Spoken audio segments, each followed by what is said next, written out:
membawa Kristus kepada bangsa-bangsa dan bangsa-bangsa kepada gereja Tuhan. 1 November tahun 2024. Sistem yang beroperasi. Kejadian bab 33 ayat 3. Yakub sendiri berjalan.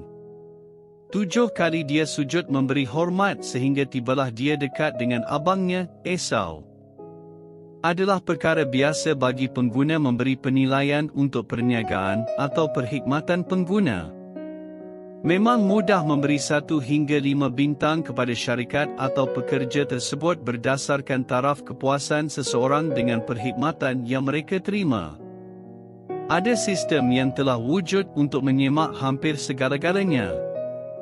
Kamu juga boleh memberi penilaian kamu untuk renungan harian ini juga. Semua sistem ini bermakna kamu juga boleh dinilai sebagai pihak pengguna.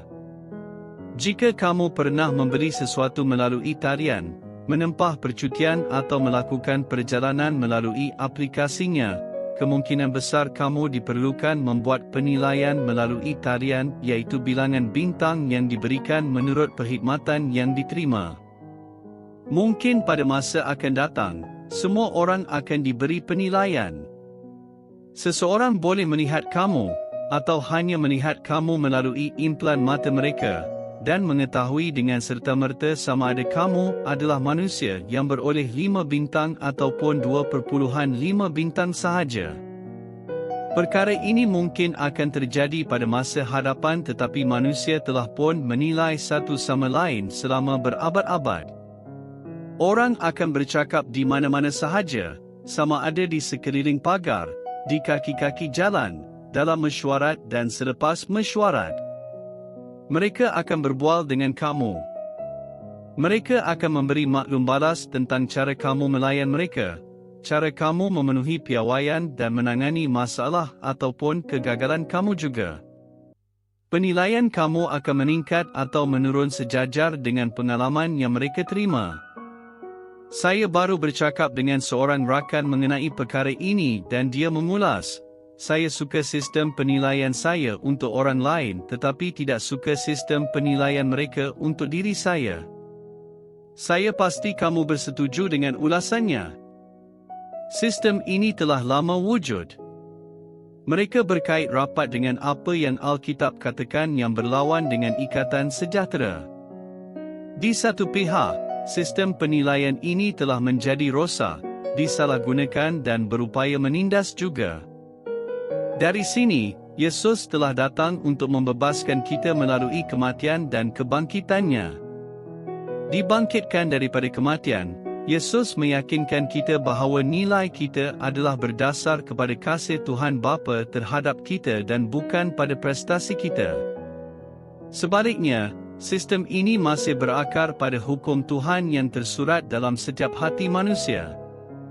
Tuhan menggunakan sistem ini untuk mengawal sifat berdosa kita sementara Dia terus membangkitkan kita sebagai anak-anak yang dikasihinya. Dalam Yesus, kita tidak lagi menjadi hamba kepada sistem ini. Kita dipanggil untuk mengasihi mereka yang hidup di bawah sistem ini.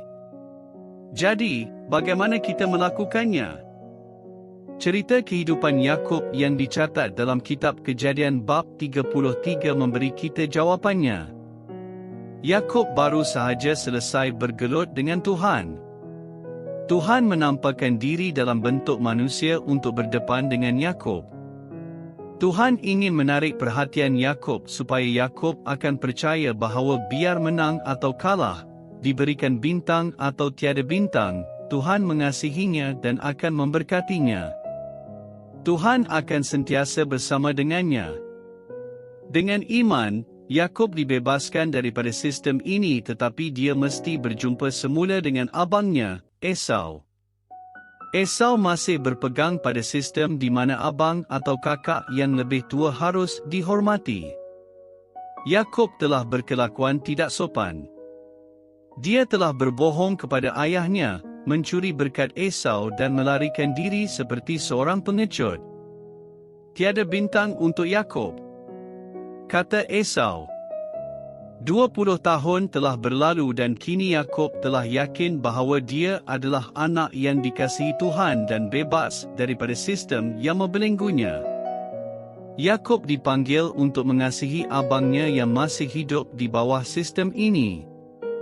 Jadi, dia mengikut peraturan sistem ini dengan mengasihi abangnya. Yakub sujud memberi hormat sebanyak 7 kali dalam perjalanan menemui Esau sambil memanggilnya tuanku dan memberinya hadiah-hadiah yang mahal. Dia melakukan ini untuk menghormati Esau mengikut peraturan lama tersebut. Sebagai penganut Kristian, kita yakin bahawa Tuhan mengasihi kita. Hubungan kita dengan Tuhan tidak bergantung pada sistem penilaian. Pada masa yang sama, kita dipanggil untuk menyayangi mereka yang tinggal di dalam sistem penilaian ini. Oleh itu, kita perlu mempelajarinya dengan baik. Perhatikan apa yang baik di mata semua orang dan berjaga supaya kita tidak kehilangan semua pengiktirafan bintang-bintang kita. Akan tetapi, bintang-bintang ini tidak memberitahu apakah nilai kita. Yesus yang melakukannya. Yesus berkata kematiannya ialah untuk menebus kita. Kita berharga kepadanya. Kita berdoa, Tuhan Yesus, terima kasih kerana mengasihi saya. Bantulah saya untuk mengasihi orang menurut kehendak-Mu. Amin.